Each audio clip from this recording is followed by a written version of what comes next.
Coletivo por aí, o meu nome é Gustavo. Meu nome é Ana, nós somos da equipe do projeto Education e hoje, no quadro Que Conhecimento, falaremos sobre venenos. Venenos são substâncias que, ao entrarem no organismo, afetam o nosso corpo, podendo causar doenças, deixar sequelas e até levar à morte.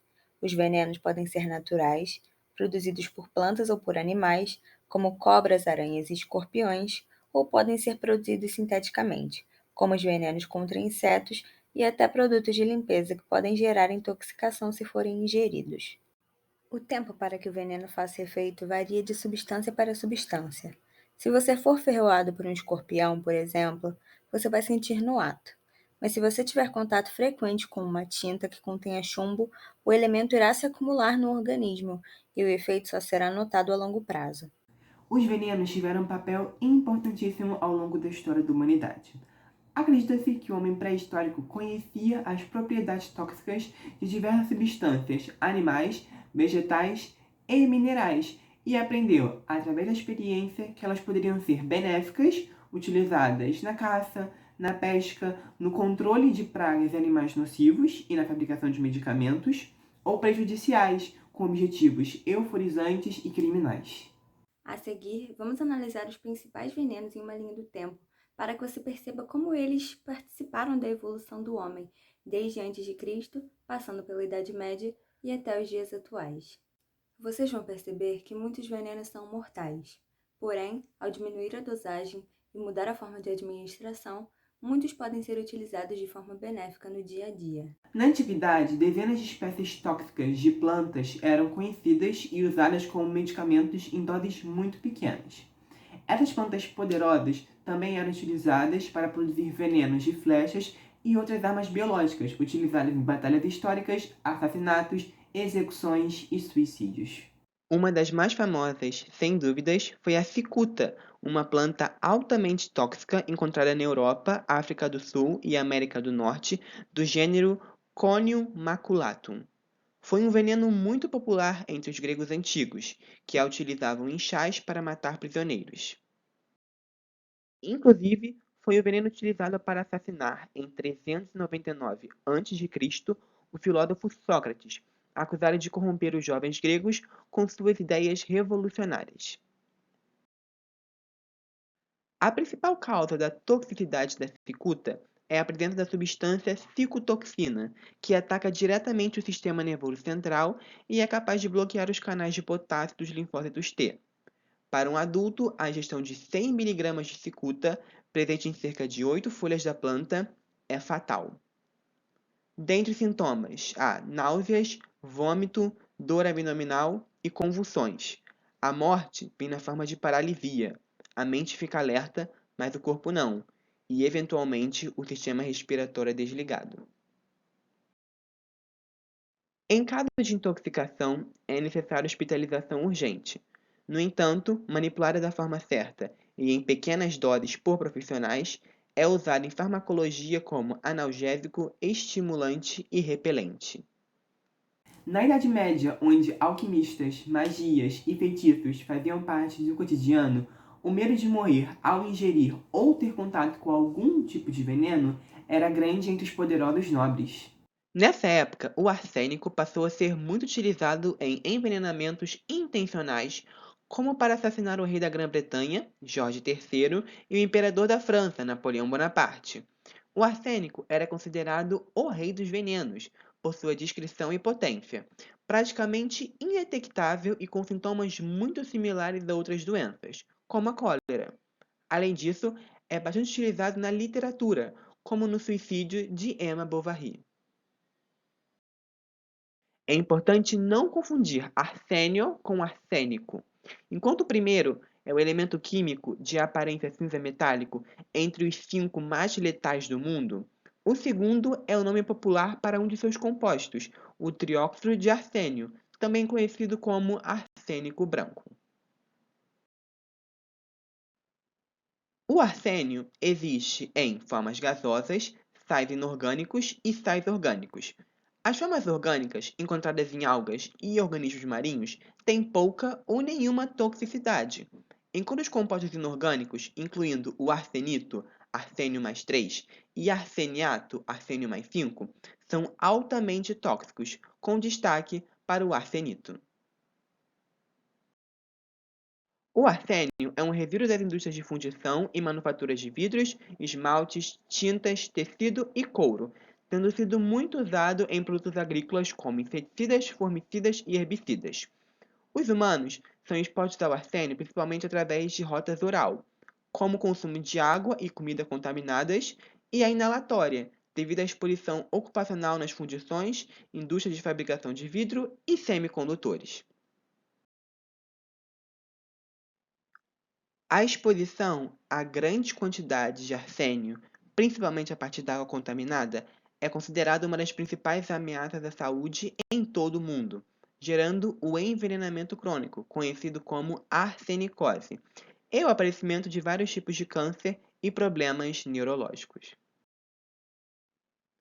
Os primeiros sintomas de envenenamento agudo por arsênio por digestão são vômito, dores abdominais e diarreia acompanhada por sangramento. Doses mais baixas conduzem a problemas de fígado e rins e a mudanças na pigmentação da pele. Já doses subletais podem conduzir a convulsões, problemas cardiovasculares e anormalidades na coagulação do sangue.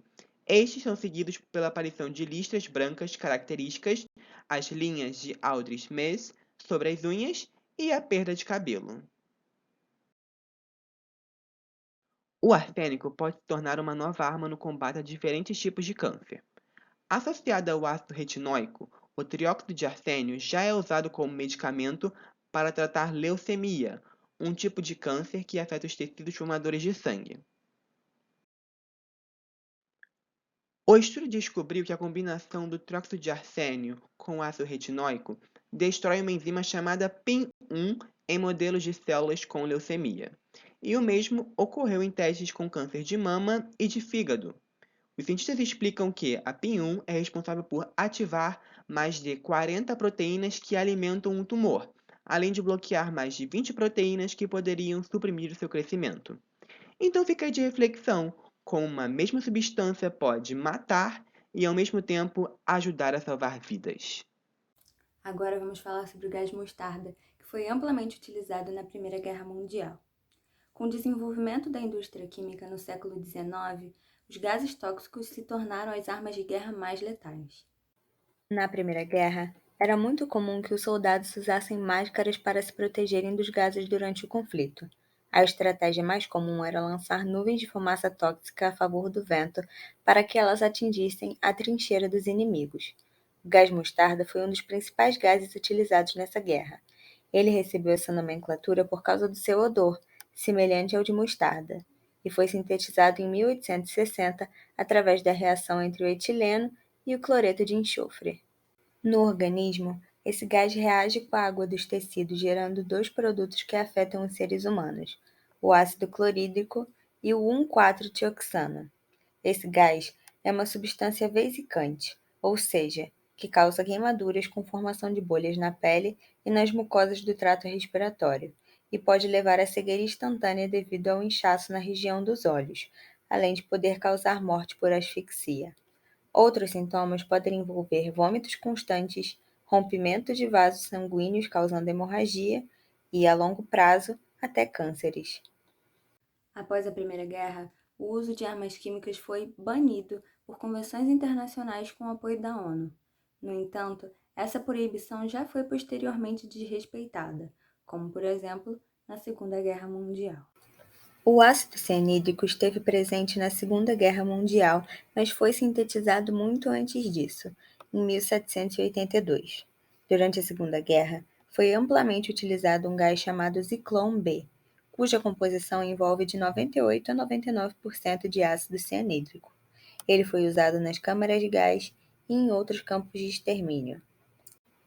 O ácido cianídrico pode ser encontrado tanto na forma gasosa como na forma líquida, além de ter um odor característico de amêndoas amargas. Ele atraiu o interesse dos nazistas devido à sua alta volatilidade e baixo custo. Um adulto pode sobreviver a doses pequenas desse ácido. No entanto, uma exposição a grandes concentrações por um maior espaço de tempo pode ser fatal.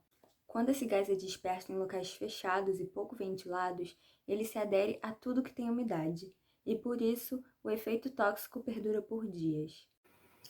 No organismo, o ácido cianídrico reage com o ferro da hemoglobina, formando íons hexacianoferrato 2 ou 3, que impedem o transporte de oxigênio para as células, além de causar uma asfixia interna.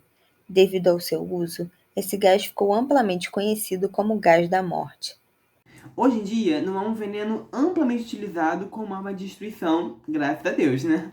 Porém, é válido ressaltar aqui alguns pequenos venenos do dia a dia, que são amplamente mostrados em filmes, novelas e que vocês com certeza conhecem e vão descobrir agora como eles agem. Vamos ver 3 deles. O aldicarb, vulgarmente conhecido como chumbinho, é considerado um dos praguicidas mais tóxicos disponíveis comercialmente. No Brasil, é manufaturado na forma de pequenos grânulos pretos e, embora seja registrado para uso agrícola exclusivo, tem sido frequentemente apontado ilegalmente como responsável por diversos casos de intoxicação em seres humanos e animais, como ratos, cães e gatos. O chumbinho também apresenta em sua fórmula organofosforados, que contêm átomos de fósforo, como terbufós e monocrotofós, altamente tóxicos.